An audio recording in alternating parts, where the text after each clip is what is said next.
55 जागा यायला पाहिजे होत्या। सामाजिक घटना वेगवेगळी असल्यामुळं आपल्या 10 जागा गेल्या।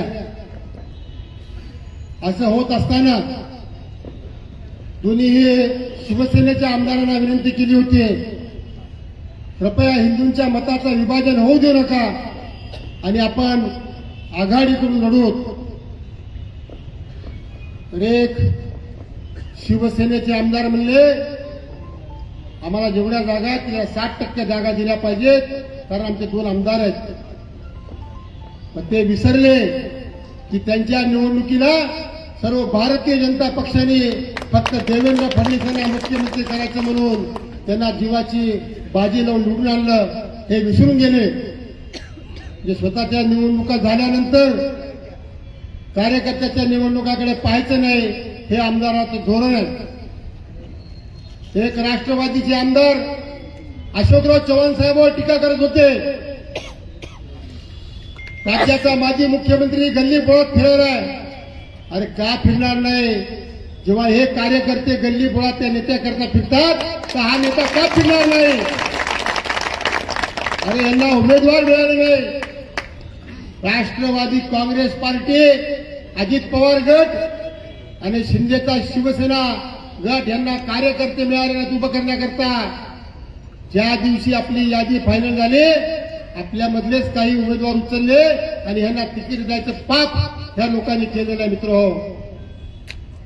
उठता बसता जागा विकल्या, जागा विकल्या, जागा विकल्या। अरे का आम्ही घेतल्या का जागा? अरे जागेवर चांगले मोठे मोठे कॉम्प्लेक्स झालेत, रस्त्याला शोभा आली आणि हे फक्त मागच्या वेळेस आमची मेजॉरिटी होती म्हणून आम्ही आणले आणि पुढे भविष्यामध्ये नांदेडच्या महापालिकेमध्ये ह्याच पद्धतीनं अशोकराव चव्हाण साहेबांच्या नेतृत्वात काम केलं जाईल असं जाहीरपणे या आमदारांना सांगतो। खूप प्रयत्न केले, सगळे एक झाले। काँग्रेस, शिंदेची शिवसेना, राष्ट्रवादीची अजितदादाची राष्ट्रवादी, सगळे पक्ष एक झाले आणि पाडायचा प्रयत्न केला, पण काहीच झालं नाही।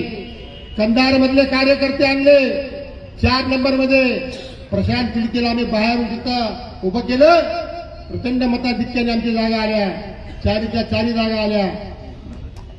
मित्र हो, आज सगळं मी तुमच्या सर्वांचे आभार मानणार आहे की ज्या ज्या भारतीय जनता पक्षाच्या कार्यकर्त्यांनी तिकीट मागितले पण त्याला तिकीट देऊ शकलो नाही, असे जवळपास 400 सव्वा 400 लोक आहेत की ज्यांना आम्ही तिकीट देऊ शकलो नाही। पण नक्कीच येणाऱ्या काळामध्ये अशोकराव चव्हाण साहेब असो, गोपछडे असो, कोडगे असो, आमचे संतू खांबर्डे असो, किशोर देशमुख असो, आम्ही सर्वजण बसून बाकीच्या 425 लोकांना कुठल्या ना कुठल्या कमिटीवर घ्यायचा आम्ही प्रयत्न करू, हे तुम्हाला आवर्जून सांगतो। मित्र हो, आज आनंदाचा दिवस आहे। पुन्हा एकदा मला तळागाळातल्या बूथ कमिटीच्या अध्यक्षांना, आमच्या पूर्ण मंडळाच्या अध्यक्षांना, पूर्ण प्रकोष्ठाचे अध्यक्ष, प्रकोष्ठाचे कार्यकर्ते, मंडळाचे कार्यकर्ते, या सर्वांचं अभिनंदन करायचं आहे की आज तुमच्या सगळ्यामुळं आज आपली गेल्या 70 वर्षात झालं नाही की अशोकराव चव्हाण साहेबांच्या नेतृत्वामध्ये आज नांदेड महापालिकेवर भारतीय जनता पक्षाचा झेंडा फडकलेला आहे। मगाशी आपल्या सगळ्यांचं देवेंद्र भाऊंनी अभिनंदन केलं, बावनकुळे साहेबांनी अभिनंदन केलं। साहेब तुमचा फोन आला तो आम्ही माईकवर पूर्ण ऐकवलं सगळ्या लोकांना, त्यांनी सगळ्यांचं अभिनंदन केलं। मी पुन्हा एकदा सर्व कार्यकर्त्यांचे मनापासून आभार मानतो आणि अभिनंदनही करतो। एवढंच बोलतो, थांबतो। जय हिंद, जय महाराष्ट्र, जय श्रीराम। मी अशोकराव चव्हाण साहेबांना विनंती करतो त्यांनी आपल्याला संबोधन करावं।